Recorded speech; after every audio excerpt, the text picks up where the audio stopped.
في ظل الظروف اللي إحنا عايشين فيها وفي ظل الأزمة اللي إحنا موجودين فيها، لازم وأنا باشطّب أبقى عارف أنا بادفع فلوسي إزاي وفين. يعني مثلًا بند زي بند الكهربا، ما ينفعش إن أنا أفضل أجري على طول على أي حاجة، وأكتر حاجة الناس بتجري عليها الأسلاك، يالّا، يالّا نلحق نجيب ما أعرفش إيه، أصل لا، لا، لا، اهدى كده واستهدى بالله، مش كده.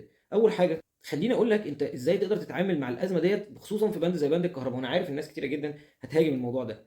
يطلع لي واحد يقول لي إيه: "لا، لا، يا عم بند الكهربا إلا بند الكهربا، ابعد عنه وبتاع وما تسترخصش فيه وبتاع."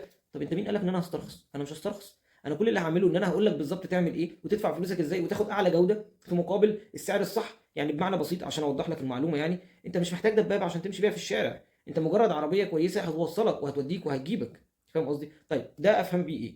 أقدر أقول لك دلوقتي إن بمنتهى البساطة الأسلاك بتاعة الكهربا، الكود المصري ما قالكش روح هات سلك معين أو نوع معين، لأ، هو بمنتهى البساطة قال يا جماعة أنتم دلوقتي عندكم أحمال، الأحمال ديّة هتحسبها لي كام واط، هتقسمها على الفولت اللي داخل اللي هو ال220 بقى، وعلى حسب أنت 3 فاز أو 1 فاز، وبعد كده هيقول لك أنت عندك كام أمبير، الكام أمبير دوّة هتاخده وتشوف من الجدول اللي إحنا مدينه لك أنت المفروض يبقى قطر السلك قد إيه.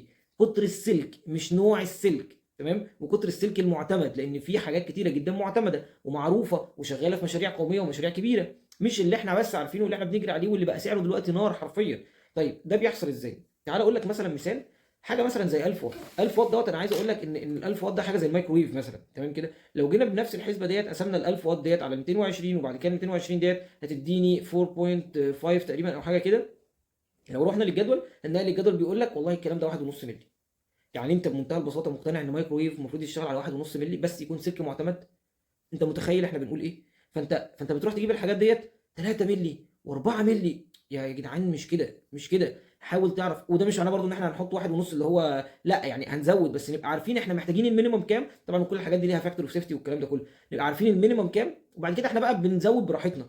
في عوامل تانية زي الطول وبُعد المسافة عن مصدر حاجات كتيرة، بس كل ده داخل من جواه factor of safety اللي هو معامل الأمان عشان الحسابية تبقى بسيطة يعني. طيب يعني أنت تعمل إيه؟ يعني بمنتهى البساطة تعرف الأجهزة اللي هتشتغل ديّة كام واط، وبعد كده تعرف هي محتاجة سلك قد إيه. حتى يا سيدي لو هتجيب نفس السلك اللي أنت عايز تجيبه، بس ما تروحش تجيب حاجة تقدر تاخد 2 مللي تودّيها إن هي تشيل تحط لها 4 مللي، عشان خاطر أنت لأ، هو الصنايعي قال لي كده والناس قالت ما تسترخصش ما أنا مش هاخلّيك تسترخص، والله مش هاخلّيك تسترخص، بس هاخلّيك تعمل الحاجة الصح بالتكلفة الصح اللي أنت محتاجها. وفي نفس الوقت توزيعة الأحمال، إن كل حاجة رايح لها السلك بتاعها لوحده، اللي هي التوزيعة بتاعة الكهربا جوّه الشقة نفسها، لو متوزعة صح هو ده اللي هيضمن لك أعلى جودة، مش جودة السلك. بمنتهى البساطة ما تفرحش إن أنت جايب سلك 4 مللي ومشغّل لي عليه الشقة كلّها، ما هو هيبوظ.